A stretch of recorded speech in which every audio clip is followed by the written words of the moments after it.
네, 심층 분석 시간입니다. 부동산부 방서우 기자 나와 있습니다. 방 기자, 오늘 심층 분석은 어떤 내용입니까? 네, 오늘은 집 안 짓는 건설사 얘기를 해볼까 합니다. 네, 건설사가 집 안 지으면 뭘 하느냐 좀 의문이 드실 법도 한데요. 네, 바꿔 생각하면 건설사별로 매출의 최대 70% 이상을 차지했던 주택 사업을 포기하면서까지 다른 일로 돈을 벌어야 한다는 뜻이 되겠습니다. 왜 이렇게까지 됐고, 그러면 건설사들이 도대체 집 안 짓고 하는 일이 무엇인지 오늘 들려드리려고 합니다. 네, 건설사가 집을 안 짓는다 이해가 안 가는데 왜 돈이 안 되는 겁니까? 한마디로 남는 게 없기 때문입니다. 네, 코로나19에 이어 러시아, 우크라이나 전쟁까지 원자재 가격을 치솟게 한 상황이 지속됐습니다. 실제로 80%대 초중반이던 주요 건설업체들의 원가율은 현재 90%를 훌쩍 넘어섰고요. 네. 이렇게 원가율이 높아지면 매출은 늘지 몰라도 영업이익은 깎일 수밖에 없습니다.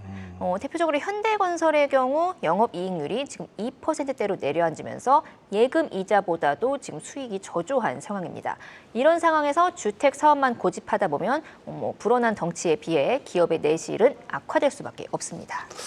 네, 그래도 최근 이제 서울과 수도권 아파트 값이 반등하고 있고 좀 미분양 주택도 줄어들고 있지 않습니까? 이게 뭐 주택 사업을 하기에 좀 우호적인 환경이 조성되고 있는 것 아닙니까? 미분양 주택이 말씀하신 것처럼 줄긴 줄었습니다.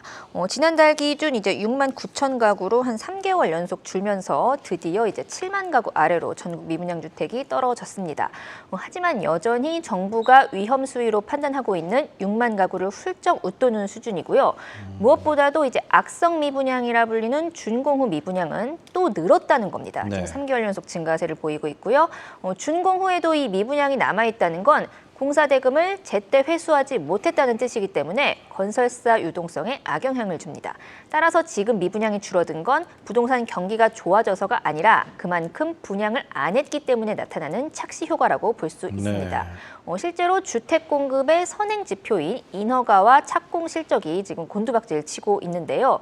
올해 1월부터 5월까지 주택 인허가 실적은 15만 7,500가구로 지난해 같은 기간보다 25% 줄었고 같은 기간 누적 착공 실적도 50% 가까이 줄어든 7만 7,600가구에 그쳤습니다. 결국 건설사들이 지금 집을 안 짓고 있다는 건 사실이고 건설사들의 이제 신사업 진출은 선택이 아니라 생존을 위한 필수 전략이 된 셈입니다. 네, 이 주택 사업 마진이 워낙 안 좋으니까 결국 이제 다른 곳에서 이제 돈 벌 궁리를 한다는 건데 이 건설사들은 어떤 사업을 하고 있습니까? 일단 크게 친환경 에너지 그리고 데이터 센터, UAM 정도로 압축이 되고 있습니다. 우선 친환경 사업은 화학 공장이나 발전소 같은 이제 플랜트 건설로 쌓은 노하우를 풍력이나 태양광 설비를 짓고 나아가 이제 수소까지 생산하는 형태입니다. 최근 이제 삼성 엔지니어링이 최근 5만 그린 수소 독점 개발 사업권을 확보했는데요. 국내 기업이 추진하는 해외 그린 수소 사업 중에서는 최대 규모입니다. 이 그린 수소는 이제 탄소 배출 없이 태양광이나 풍력 이런 재생에너지를 통해서 생산한 전기로 물을 분해해 만든 청정수소인데요. 화석연료보다 단위당 에너지가 3배나 높기 때문에 기차, 비행기, 트럭, 버스, 심지어 이제 해상 운송에도 이상적인 연료로 꼽히고 있습니다. 따라서 지금 한 연평균 61%의 성장이 기대되는 분야이고요.